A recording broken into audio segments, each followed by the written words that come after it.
Assalamualaikum warahmatullahi wabarakatuh. Perkenalkan, nama saya Sukmawati Mahmud dari Prodi Tadris Bahasa Inggris, Fakultas Tarbiyah dan Ilmu Keguruan. Untuk kesempatan ini, saya akan mempresentasikan makalah yang ada pada bab 3 yang berjudul artikel, makalah, dan laporan penelitian. Yang pertama, artikel hasil penelitian. Hasil-hasil penelitian yang ditulis dalam bentuk artikel untuk kemudian diterbitkan dalam jurnal-jurnal memiliki kelebihan-kelebihan dibanding dengan yang ditulis dalam bentuk laporan tenis resmi. Laporan tenis resmi memang dituntut untuk berisi hal-hal yang menyeluruh dan lengkap, sehingga naskahnya cenderung tebal dan diproduksi dalam jumlah yang sangat terbatas, dan akibatnya hanya kalangan yang sangat terbatas saja yang dapat membacanya. Sebaliknya, hasil penelitian yang ditulis dalam bentuk artikel biasanya dituntut untuk berisi hal-hal yang penting-penting saja. Oleh karena setiap kali terbit sebuah jurnal memuat beberapa artikel, sehingga ruang yang tersedia untuk seluruh artikel terbatas. Jurnal yang diterbitkan oleh suatu fakultas akan dibaca sedikitnya oleh para dosen dan karyawan serta mahasiswa di fakultas tersebut, sehingga hasil penelitian yang ditulis dalam bentuk artikel di jurnal akan memiliki pembaca yang jauh lebih banyak daripada laporan penelitian tenis resmi. Penulisan artikel menggunakan sistematika tanpa angka ataupun abjad adalah sebagai berikut. Yang pertama, judul. Yang kedua, nama penulis. Yang ketiga, sponsor. Yang keempat, abstrak dan kata kunci. Yang kelima, pendahuluan. Yang keenam, metode. Yang ketujuh, hasil. Yang kedelapan, pembahasan. Yang kesembilan, kesimpulan dan saran. Yang kesepuluh, daftar rujukan. Artikel non-penelitian. Istilah artikel non-penelitian mengacu kepada semua jenis artikel ilmiah yang bukan merupakan laporan hasil penelitian. Artikel yang termasuk kategori artikel non-penelitian antara lain berupa artikel yang menelah suatu teori, konsep, atau prinsip, mengembangkan suatu model, mendeskripsikan fakta atau fenomena tertentu, menilai suatu produk, dan masih banyak jenis yang lain. Karena barangnya sejenis artikel ini, maka cara penyajiannya di dalam jurnal sangat bervariasi. Penulisan artikel menggunakan sistematika tanpa angka ataupun abjad. Sebuah artikel non-penelitian berisi hal-hal yang sangat esensial, karena itu biasanya jumlah halaman yang disediakan tidak banyak, antara 10-20 halaman. Untuk pokok harus adalah dalam artikel non-penelitian dan sistematikanya adalah: 1. Judul artikel, 2. Nama penulis, 3. Abstrak dan kata kunci, 4. Pendahuluan, 5. Bagian inti, 6. Penutup, 7. Daftar rujukan. Makalah. Salah satu tujuan pokok penulisan makalah adalah untuk meyakinkan pembaca bahwa topik yang ditulis dengan dilengkapi penalaran logis dan pengorganisasian yang memang perlu diketahui dan diperhatikan. Makalah yang merupakan salah satu jenis karangan ilmiah memiliki ciri atau karakter seperti berikut.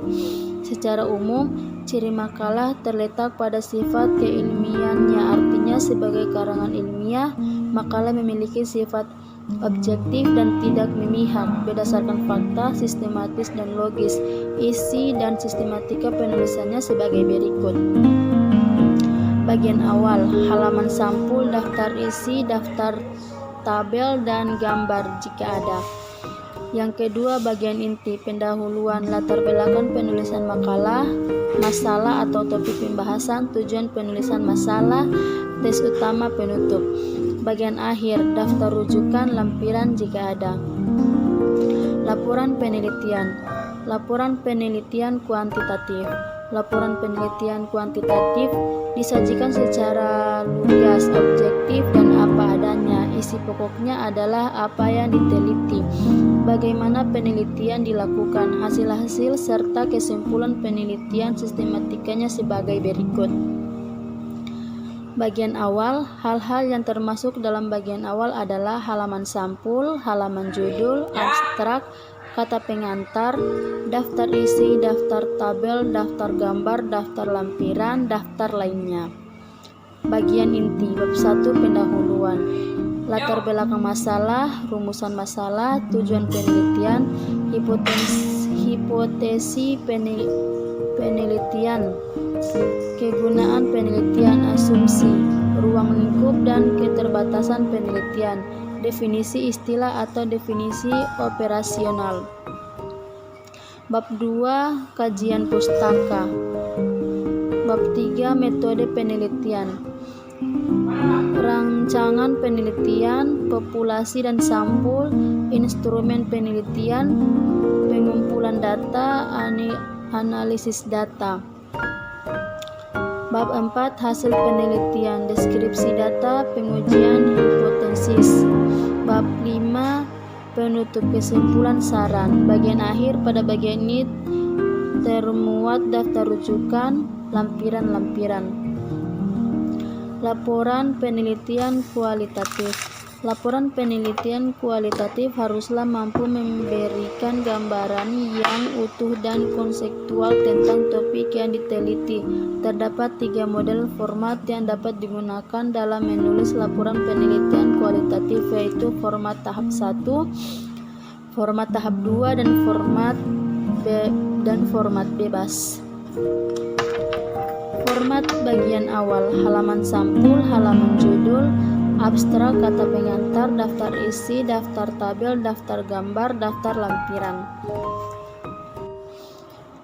Alternatif format tahap 2, bab 1 pendahuluan, konteks penelitian atau latar belakang, fokus penelitian atau rumusan masalah, tujuan penelitian, kegunaan penelitian. Bab 2 kajian pustaka. Bab 3 metode penelitian. Bab 4 paparan data dan temuan penelitian. Bab 5 pembahasan. Bab 6 penutup. Alternatif 3 format bebas. Bab 1 pendahuluan, konteks penelitian atau latar belakang, fokus penelitian atau rumusan masalah, tujuan penelitian, metode penelitian, landasan teori. Bab 2 bab ini dan seterusnya memuat hasil-hasil penelitian yang diperoleh. Judul dan isi masing-masing bab disesuaikan dengan topik dan hasil penelitian termasuk pembahasannya. Bagian akhir, pada bagian ini termuat daftar rujukan, lampiran-lampiran. Itulah presentasi makalah bab 3 yang bisa saya sampaikan. Apabila ada kesalahan dalam struktur kata, saya mohon maaf. Wabillahi taufiq wal hidayah. Wassalamualaikum warahmatullahi wabarakatuh.